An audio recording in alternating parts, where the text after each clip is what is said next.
Okay. Great. Senator Vance, thank you very much. Yeah. I want to first ask you about the attack on the Hamas leader Sure. yesterday. And before that, Hezbollah. Israel is ramping this thing up. Are you worried about a wider war? And do you worry about assassination as a political tool? Well, look, I certainly worry about a wider war, unfortunately, because the Harris administration has no deterrence. There's no fear of American leadership, and so you have a lot of bad guys doing something they shouldn't have done. Look, Hamas would have never attacked for failed leadership from the Biden administration.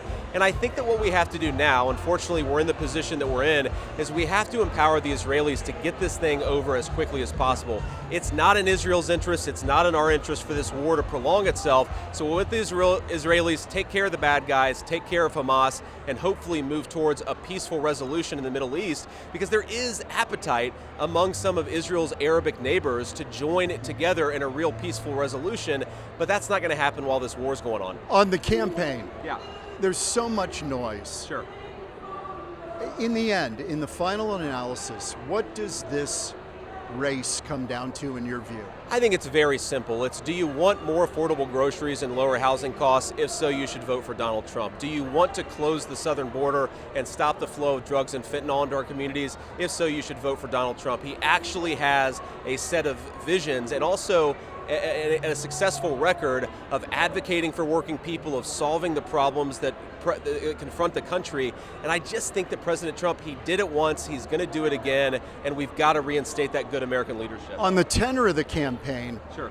the attacks went from threat to democracy to you guys are weird.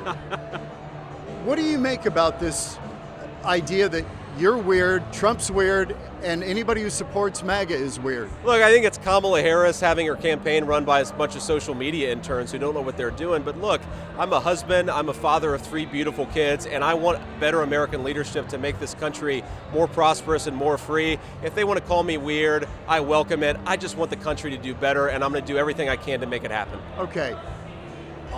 You were picked, we are told, to kind of deliver the Rust Belt, Sure. the upper Midwest. Yeah. That is industrial, it's union. Down here in the Sun Belt, it's a little bit of a different animal. Of course. It's really right to work, it's entrepreneurial, it's high tech. How does your message resonate down here?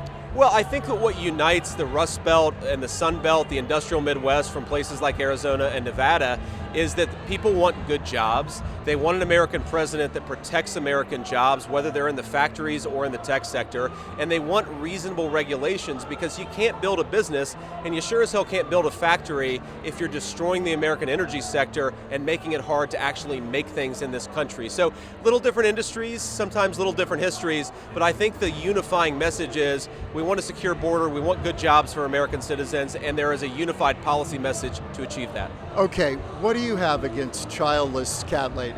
Nothing. Look, the left has taken these comments completely out of context. They've actually affirmatively lied about what I said. I mean, Kamala Harris said that I went after women who are suffering from infertility. It couldn't be further from the truth. Our heart breaks for women who are suffering from infertility. What I did say, and I do believe, is that Democrats have embraced a set of anti-child ideas. That's why you see rising housing costs. That's why you see parents getting jammed with surprise medical bills when they come home from the hospital with a baby. And that's why you hear a lot of Democrats saying some very weird things, like, for example, that women shouldn't have babies because of concerns over climate change. I'm pushing back against those ideas, and I'm going to keep on doing it. Okay, did Donald Trump, in this last couple of weeks, it's been, I mean, you would admit, there have been a few things that have gotten you into some hot water in the Sure. media.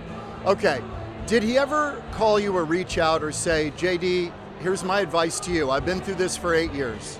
Look, what the president has said is the media is going to be unfair because the media is not interested in telling the truth about Kamala Harris's failures. We just have to take our message to the American people. We have to do everything that we can to get out there and earn every vote.